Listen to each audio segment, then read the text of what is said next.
नमस्कार दोस्तों। यूनिवर्स यानी हमारा ब्रह्मांड कैसे बना है, आइए हम और आप मिलकर जानते हैं। यूनिवर्स है क्या?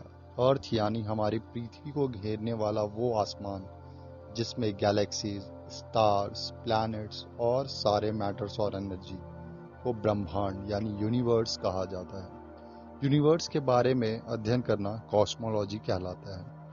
हमारे ब्रह्मांड को बनने को लेकर कई सारी थ्योरीज दी गई हैं।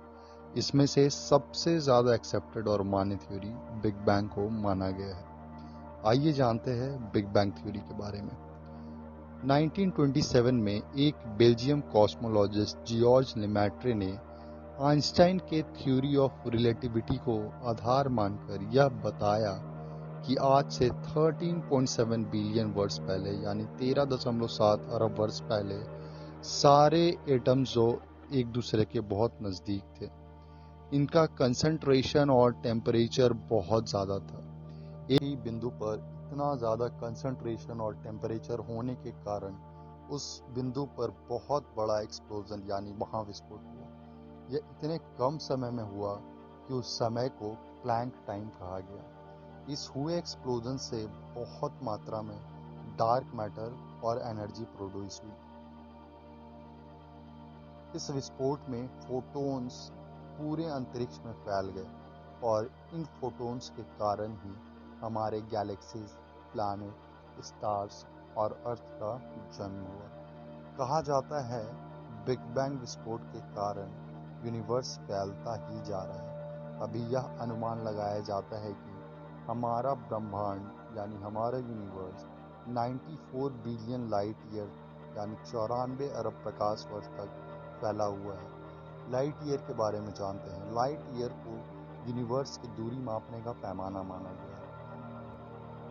1 light year equal to distance travelled by light in 1 year. Universe को हमने दो पार्ट में डिवाइड किया है। ऑब्जर्वेबल यूनिवर्स जो कि 43 बिलियन लाइट ईयर तक है, और अननोन यूनिवर्स। हमारे यूनिवर्स का आकार इनफाइनाइट और फ्लैट माना गया है।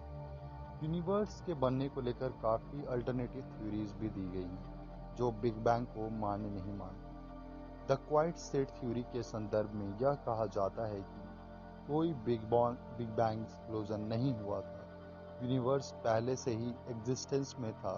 यूनिवर्स की ना तो कोई शुरुआत हुई है ना ही अंत। इस थ्योरी के अनुसार फ्यूचर में सारे planets, stars and universal matter gravitational force की वजह से एक दूसरे के नज़दीक होते जाएंगे और एक पॉइंट पर सिकुड़ जाएंगे, जिसे द बिग क्रंच कहा जाएगा। फिर एक एक्सप्लोजन होगा जो एक नए ब्रह्मांड यानी नए यूनिवर्स को जन्म देगा, और यह अंदाजन 1.5 ट्रिलियन ईयर्स यानी 1.5 अरब वर्षों के बाद होगा। स्टीफन हॉकिंग के अनुसार बिग बैंग थ्योरी परफेक्ट नहीं है। उनका मानना है कि कोई भी घटना टाइम यानी समय के रिलेशन में ही घटती है, और यूनिवर्स जब बना तो उस समय टाइम का कोई कॉन्सेप्ट ही नहीं था।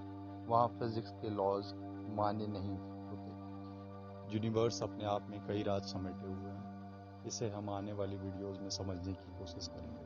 Thanks for watching.